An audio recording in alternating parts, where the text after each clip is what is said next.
really excited about the new podcast that I'm going to be co-hosting with Kim Sorrell, and it's called Love Is. Kim, how are you? You've been my co-host for celebrity interviews for a few months, and they've been amazing conversations. But now you're going to tell us about Love Is. So tell us about Love Is. Yeah, Neil, I'm so excited about this podcast. I'm excited to be doing it with you because I think you and I have this great chemistry online together. So it's pretty fun. But I had this journey that I've been through. I was diagnosed with breast cancer, and 4 months later, my husband was diagnosed with pancreatic cancer and then passed away 6 weeks later. And it was a strange, weird, crazy time of life. And it made me question some things. I had a great marriage. He was a wonderful guy, but it made me question love, the true meaning of love. There's so many songs, there's poems, there's Right. books, there's movies, but there's still this mystery around what love really is. And so I decided I was going to figure it out. So I went on a year-long quest to figure out what the true meaning of love is. I took this 2,000-year-old poem that you hear at a lot of weddings, and your eyes kind of glaze over because you hear it so often. Love is patient, love is kind, does not envy, does not boast, etc. And I decided I would take one word a month and figure out what is love that is patient? What is love that is kind? I soon figured out that there are actually 14 ises and isn't of love. So 12 months wasn't going to cut it. So it took me a little bit longer than a year. And most of the time I was in Haiti while I was working Oh on my it, which goodness. gave it kind of an interesting twist. And the things that I found out about love just changed my life, rocked my world, and I know would be life changing and world changing for anyone.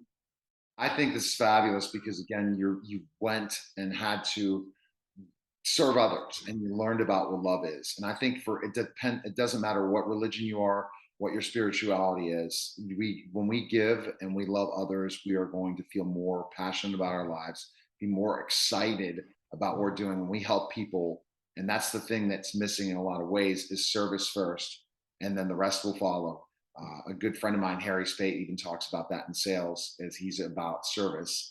And it's bottom line. It's the truth that if you go ahead and don't have love in your heart in whatever thing you do, it's going to end up failing miserably in your life. Even if you have success on paper, you're not going to have success in your relationships. You're not going to have success in the people that you meet, and they're not going to see you as somebody who changed their lives. I had a story of one client that told me, said, Neil, if you wouldn't have helped me through this, I literally would not be doing what I want to transform people. And that was just such a powerful thing. You don't get to hear those messages all the time, but when you do, it's powerful. And I know that the way this show Love is going to be going is the same way. We just love talking to people, and we're going to talk to people that, some people might know who they are. It's not celebrities, but they're going to talk about stories of how they bring love into their life.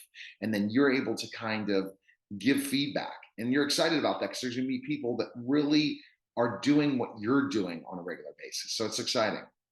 Yeah, I think it's very exciting. Love is one of those things that's universal. So you're absolutely right. It doesn't depend on your religion or what you do for a living or where you live in the world or the color of your skin, your sexual orientation.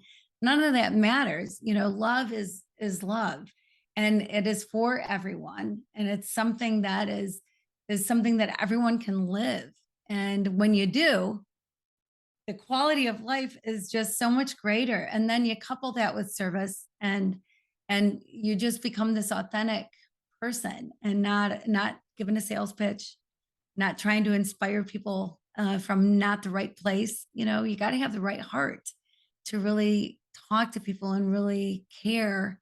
And it all starts with love.